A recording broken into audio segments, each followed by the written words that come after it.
નમસ્કાર મિત્રો, આપણે સોઈગામ તાલુકાના મોરવાડા ગામે આવી પહોંચ્યા છીએ, જ્યાં 12 દિવસ થવા આવ્યા પણ હજી સુધી પાણીનો કોઈ નિકાલ કરવામાં આવ્યો નહીં તંત્ર દ્વારા।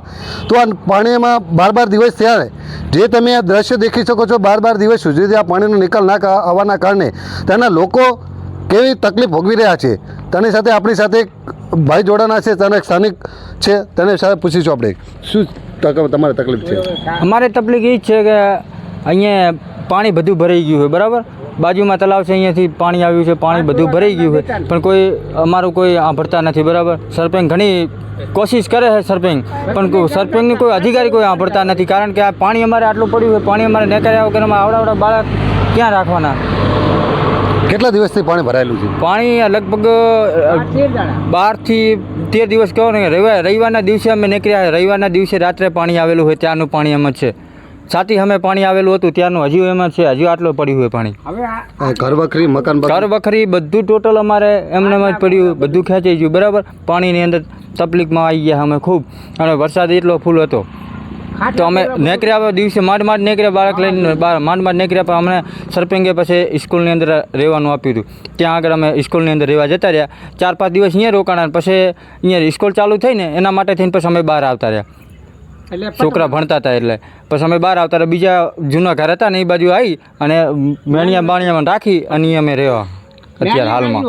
કેટલા દિવસથી આ પાણી આવું ભરેલું છે? આજે જ્યાંથી વરસાદ ચાલુ થયો ને જે વાવાઝોડું આવ્યું રવિવારના દિવસે રાત્રે, ત્યારનું વાતનું પાણી આવી ગયું। તંત્રને રજૂઆત કરી? રજૂઆતે કરી હતી, સરપંચને વાત કરી, સરપંચે બોલાવ્યા હતા, બધું કમ્પ્લીટ કર્યું હતું, બરાબર। પણ હવે આગળવાળા કોઈ ટીમ મોકલતા નથી। સરપંચે કમ્પ્લીટ વાત કરી છે, તો આગળવાળા કોઈ ટીમ મોકલતા નથી, ટીમ મોકલે તો આ બધું અમારું નીકળે, બરાબર। આમાંથી તો કાંઈ થાય નહીં, આવડા બાળક લઈને ક્યાં જાવું, માલને ક્યાં બાંધવા અમારે ઘરની અંદર, કોઈ સાંભળતા નથી, આટલા દિવસ થઈ ગયા પણ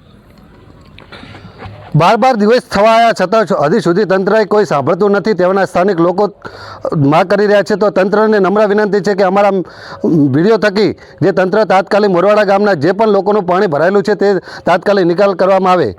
શું કહેશો, કેટલા દિવસથી પાણી ભરાયેલું છે? 12-13 દિવસથી સાહેબ પાણી ભરેલું છે, અને ખાટલા ગોળા અમારા ગરીબોને તો તળી ગયા છે। કેટલા દિવસથી બહાર રોકાવ? આ 13 થી 14 દાડા છે સાહેબ। કેટલું પાણી ભરાયેલું હતું? પાણી માથા ઉપરથી ચડ્યું। કેટલું નુકસાન કેટલું થયું? નુકસાન તો અમારે તો ગોળના ખાટલા બધું તણી ગયું, જો આ ખાટલો પડ્યો, ફોટો પાડલો તમને, એક ગોળો પડ્યો, અને અમે આટલા પાણી સાહેબ આખા ગામને પૂછો, રોડમાંથી પાણી હેડું છે, અને બહુ હેરાન થઈ ગયા છે। અમે અઠવાડિયું થોડું કાઢેલું શું છે? તંત્ર દ્વારા કોઈ સહાય આપવામાં આવી નહીં? કશું નહીં સાહેબ, એ કિડનીઓને એવું આલ્યું અને ઉધારે લઈને દુકાનમાં લઈને ખાઈએ સાહેબ। કેટલા દિવસથી આવી તકલીફ ભોગવી રહ્યો છું? એટલે આ 13 દિવસથી ભોગવી રહ્યા, આ તો કેટલા દાડા છે આ જગું